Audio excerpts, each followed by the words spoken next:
నిన్న నితిన్ నబీన్ గారు సభలో సనాతన ధర్మాన్ని దాడులు జరుగుతున్నా, సనాతన ధర్మంపై దాడులు జరుగుతున్నా ఇక్కడ సర్కారు చూస్తూ ఊరుకుంటోంది అంటే ఇక్కడ కూడా ఇదే కాన్సెప్టా? ఇప్పుడు ముందుగా మీకు ప్రేక్షకులకి ప్యానెల్లో ఉన్న మిత్రులిద్దరికి కూడా నమస్కారం అండి. ఇప్పుడు మున్సిపల్ ఎన్నికలు జరుగుతున్నాయి కాబట్టి నేను ఈ తెలంగాణ రాష్ట్ర సాధన అంశం వీరిద్దరు మాట్లాడిన అటువైపు వెళ్ళకుండా కేవలం నేను ఏదైతే మున్సిపల్ ఎన్నికలకు సంబంధించిన విషయాలపైనే మాట్లాడతాను. మున్సిపాలిటీస్ అంటే చిన్న చిన్న పట్టణాలు, చిన్న చిన్న పట్టణాల నుంచి పెద్ద కార్పొరేషన్, నిజామాబాద్, కరీంనగర్, మహబూబ్నగర్ లాంటి పెద్ద కార్పొరేషన్లు, వీటన్నిటి యొక్క అభివృద్ధి ఏ విధంగా జరిగిందా, జరగలేదా, వీళ్ళు ఇచ్చిన వాగ్దానం ప్రకారం వీళ్ళు ఆ కార్పొరేషన్స్ కి, ఆ మున్సిపాలిటీస్ కి నిధులు కేటాయించి వాటిని అభివృద్ధి చేశారా లేదా అని చర్చ జరగాలి. దాంట్లో భాగంగా కేంద్ర ప్రభుత్వం ఇప్పటి వరకు ఎన్ని నిధులు ఇచ్చి ఈ యొక్క మున్సిపాలిటీలు, కార్పొరేషన్ల అభివృద్ధికి తోడ్పడింది, కేంద్ర ప్రభుత్వ పథకాలు ఏంటి, ఎన్ని నిధులు గ్రౌండ్ అయినా, ఎన్ని నిధులు ఖర్చు అయినా, ఎన్ని డెలివరీ అయినాయి, ఇది మనం డిస్కషన్ చేసుకోవాల్సిన విషయం. అట్ ది సేమ్ టైం నేను మా కేంద్ర ప్రభుత్వం గురించి కూడా మాట్లాడుతున్నాను. మేము అమృత్ పథకము, అదే విధంగా స్మార్ట్ సిటీ అనే 2 పథకాల ద్వారా ఈ రాష్ట్రంలో ఉన్నటువంటి అన్ని మున్సిపల్ కార్పొరేషన్లకు, మున్సిపాలిటీలకు ఎక్కడ కూడా కనీసం 50 కోట్లకు తక్కువ కాకుండా నిధులు కేటాయించి వాటిని అభివృద్ధి పరిచే కార్యక్రమం తీసుకున్నాం. వాటన్నిటిని కూడా డెలివరీ చేసినాం అంటున్నాను. ఇప్పుడు ఈ రాష్ట్రాన్ని పాలించినటువంటి 2 పార్టీలు, బీఆర్ఎస్ పార్టీ కావచ్చు, కాంగ్రెస్ పార్టీ కావచ్చు. ముందు కాంగ్రెస్ పార్టీ అధికారంలో ఉంది కాబట్టి కాంగ్రెస్ పార్టీ విషయానికి వద్దాం. కాంగ్రెస్ పార్టీ గత 2 సంవత్సరాలుగా మున్సిపల్ శాఖ మంత్రిగా ఎవరున్నారండి ఈ రాష్ట్రంలో? మున్సిపల్ శాఖ మంత్రిగా ఉన్నటువంటి ఆయన ఇప్పటి వరకు ఒక్క రూపాయి కూడా మున్సిపాలిటీలకు ఖర్చు చేయకుండా, తట్టడి మట్టి కూడా ఎత్తకుండా ఈ యొక్క మున్సిపాలిటీ ఎలక్షన్ లో ఏ మొహం పెట్టుకొని ఓట్లు అడుగుతారు. దీనికి నేను ఒక ఉదాహరణ చెప్తాను. మహబూబ్ నగర్ ఎమ్మెల్యే నేను 1 లక్ష రూపాయలు ఖర్చు చేయాలన్న నియోజకవర్గం మహబూబ్నగర్ మున్సిపల్ కార్పొరేషన్ లో నేను 1 లక్ష రూపాయలు పెట్టి ఏదైనా పని చేయాలంటే, తట్టడి మట్టి ఎత్తాలన్నా కూడా నా దగ్గర డబ్బులు ప్రభుత్వం నుంచి రావట్లేదు. కలెక్టర్ అడిగితే కలెక్టర్ కూడా ఏం చేయలేని పరిస్థితిలో ఉన్నది. నేను అసలు ఎమ్మెల్యే ఎందుకైనా కూడా నాకే అర్థం అవుతలేదు. 1 రూపాయి ఖర్చు చేయనప్పుడు నా ఎమ్మెల్యే పదవికి ఉన్న అర్హత ఏంటో కూడా నాకు తెలియదు అని చెప్పేసి వాపోయినటువంటి కాంగ్రెస్ ఎమ్మెల్యేని మనం చూసి దీనికి ఉదాహరణ చెప్పుకోవచ్చు. మరి మున్సిపల్ శాఖ మంత్రిగా ఉన్నటువంటి వ్యక్తి ఈ రోజు నిన్న సభలో మాట్లాడుతూ ఏం మాట్లాడుతున్నా అర్థం కాలే. ఎవరైతే అక్కలు, చెల్లెళ్ళు మన బస్సుల్లో ఫ్రీగా ప్రయాణం చేస్తున్నారో వాళ్ళు ఓటేస్తే చాలు, మేము గెలుస్తాము, బీజేపీ, బీఆర్ఎస్ పక్కన పోతాయి అని చెప్పేసి ఆయన వ్యాఖ్య చేసినారు. అయ్యా, ఈ మహిళలు ఎవరైతే బస్సుల్లో ప్రయాణం చేస్తున్నారో ఆ మహిళల్లో సగం మందికి పైగా, 20% పైగా ఆటోలు నడుపుకోనో, కమాండర్లు నడుపుకోనో, జీపులు నడుపుకోనో బతికే వాళ్ళు ఉన్నారు. ఆ కుటుంబాల పరిస్థితి ఏంటి? ఆ కుటుంబాలు ఏ విధంగా బతుకుతున్నాయి? ఆ కుటుంబాల్లో జీవనం ఏ విధంగా గడుస్తున్నది? వాళ్ళకు ఉపాధి పోయింది. ఉపాధి పోగొట్టినోను, ఆ ఉపాధి పోగొట్టిన దానికి నీకు ఓటు వేయాలా? ఈ మహిళలందరూ ఆ ఉపాధి వాళ్ళ ఉపాధి నువ్వు తిన్నందుకు వాళ్ళకు నీకు ఓటు వేయాలా? ఉపాధి పోతుందని వాళ్ళు వాపోతున్న దగ్గరకు వచ్చి మొత్తుకుంటే ఆటో డ్రైవర్లకి సంవత్సరానికి 12,000 రూపాయలు ఇస్తాను. ఇంతవరకు దానికి సంబంధించి ఒక్క మాట మాట్లాడు. ఎంతమంది ఆటో ఓనర్లు రోడ్డు మీద పడ్డారు? అందులో ఆటో ఓనర్ల కుటుంబాలు ఎన్ని కుటుంబాలు రోడ్డు మీద పడ్డాయి? అందులో మహిళలు లేరా? ఆ మహిళలు నిన్ను తిట్టుకోవట్లేదా? ఆ మహిళలు వాపోవట్లేదా? వాళ్ళ యొక్క బాధ నీకు అర్థం కావట్లేదా? ఇది కూడా మనం అర్థం చేసుకోవాలి. నేను మున్సిపాలిటీలో ఉన్నటువంటి ప్రజలందరికీ, ఓటర్లందరికీ ఒకటే విజ్ఞప్తి చేస్తున్నాను. మున్సిపాలిటీలో ముఖ్యంగా కావాల్సింది విద్య, వైద్యం అండి. విద్య, మున్సిపాలిటీల్లో ఉన్నటువంటి విద్యార్థులు అక్కడ నుంచి సిటీకో లేకపోతే అక్కడ దగ్గర ఉన్నటువంటి కాలేజీలలో చదువుకోవడానికి వెళ్తుంటారు. ఒక్కరికి కూడా ఫీజు రియంబర్స్మెంట్ ఇస్తానని చెప్పి ఇంతవరకు ఆ ఫీజు రియంబర్స్మెంట్ ఊసేస్తాడండి. దాదాపు 7-8 వేల కోట్ల రూపాయల ఫీజు రియంబర్స్మెంట్ బాకీ ఉన్నది. నేను ఫీల్డ్ లో వెళ్తూ ప్రచారానికి వెళ్తున్నా. పోరలు, చిన్న పోరలు, ఇంటర్ చదివేటోళ్ళు, డిగ్రీ చదివేటోళ్ళు, వాళ్ళ సర్టిఫికెట్లు రాలే ఇంతవరకు. వాళ్ళకి సర్టిఫికెట్లు రాక బయట ఉద్యోగాలకు వెళ్ళలేకపోతున్నారు. వాళ్ళ కుటుంబం గడవలేని పరిస్థితులలో ఉన్నది.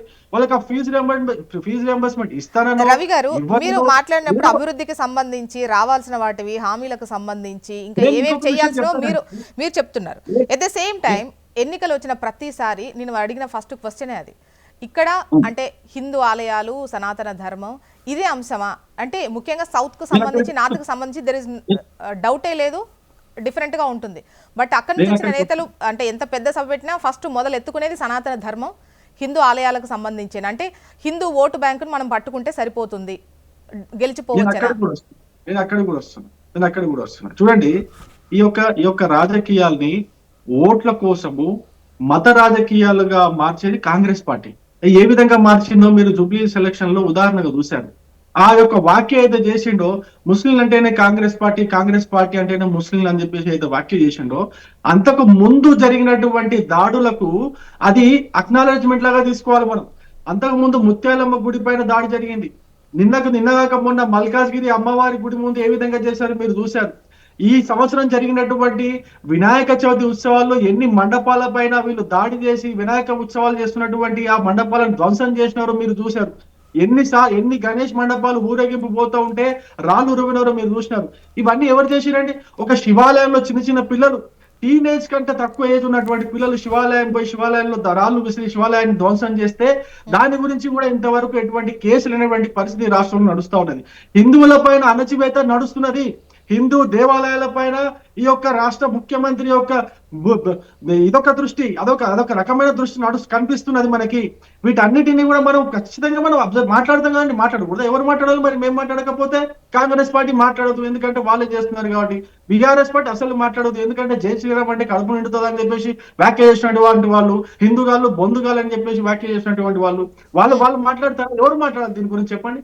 ఎవరో ఒకరు మాట్లాడాలి కదా. వక్ఫ్ భూములు ఈ మున్సిపల్ కార్పొరేషన్స్ లో, మున్సిపాలిటీలలో వక్ఫ్ పేరుతో ఎన్నో భూములు ఆక్రమించుకుంటున్నారు.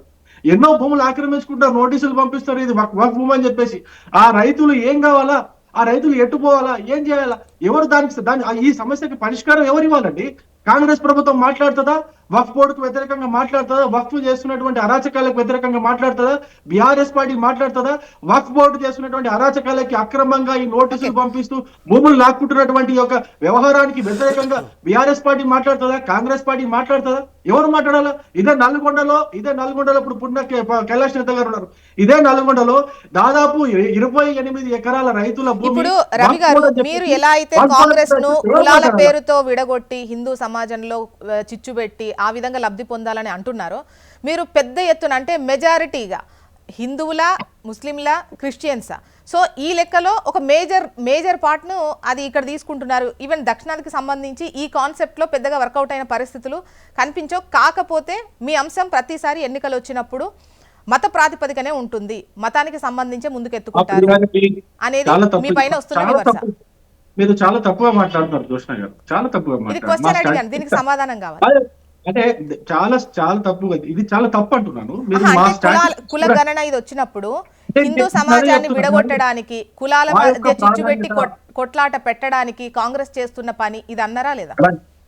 నేను ఒక మాట చెప్తున్నానండి. భారతీయ జనతా పార్టీ యొక్క ప్రాధాన్యత ఎట్టి పరిస్థితుల్లో అభివృద్ధి పైనే ఉంటుంది. అభివృద్ధి అంటే ఏంటి? ప్రజల దగ్గర నుంచి మేము కలెక్ట్ చేస్తున్నటువంటి ట్యాక్స్ రూపంలో కలెక్ట్ చేస్తున్నటువంటి డబ్బుని సద్వినియోగం చేయడం, మళ్ళీ తిరిగి ప్రజల కోసం ఖర్చు చేయడం. ప్రజలకు ఎటువంటి ఖర్చు చేయడం?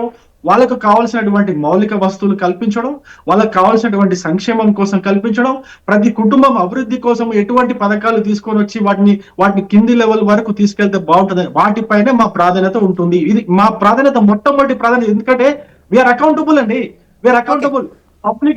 పబ్లిక్ దగ్గర నుంచి మేము ట్యాక్స్ వసూలు చేస్తున్నాం, ఆ డబ్బుకి మేము అకౌంటబుల్. ఆ డబ్బుని 100% ఎటువంటి అవినీతి లేకుండా సద్వినియోగం చేసేటువంటి పాలన భారతీయ జనతా పార్టీకి, అది మొట్టమొదటి ప్రాధాన్యత. ఎజెండా లేదంటారు అధికారంలో ఉన్న కాంగ్రెస్ కి. అది మీకు తెలిసిందిగా కమిషన్ల గురించి. ఇప్పుడు నేను మాట చెప్తానండి. ఒక ఎమ్మెల్యే నేను ₹1,00,000 కూడా ఖర్చు చేయలేకపోతున్నారు అంటే ఏం మాట్లాడతాను చెప్పండి? ఒక కాంట్రాక్టర్ అందరూ కూడా, నేను ఒక చిన్న పాయింట్ చెప్తా, కాంట్రాక్టర్లు అందరూ కూడా మా బిల్లులు రావట్లేదని చెప్పేసి ఉప ముఖ్యమంత్రి గారి క్యాబిన్ ముందు పోయి ధర్నా చేస్తున్నారంటే దాని అర్థం ఏంటి ఒక్కసారి మీరు ఆలోచించండి. ఒక్కొక్క సచివాలయంలోనే దందా మొదలు పెట్టారని చెప్పేసి మనకు వార్తలు వస్తున్నాయి. సచివాలయంలోనే 20%, 30% కమిషన్లు అడుగుతున్నారు బిల్లుల రిలీజ్ కోసం అనేది వార్తలు మనకు గుప్పుగా వస్తూనే ఉన్నాయి కదండి. ఇవి వీళ్ళ ప్రజల యొక్క డబ్బుని వీళ్ళు కష్టపడతారా? వీళ్ళు ప్రాపర్ గా ఖర్చు చేస్తారా ప్రజల డబ్బుని? విజయ్ గారు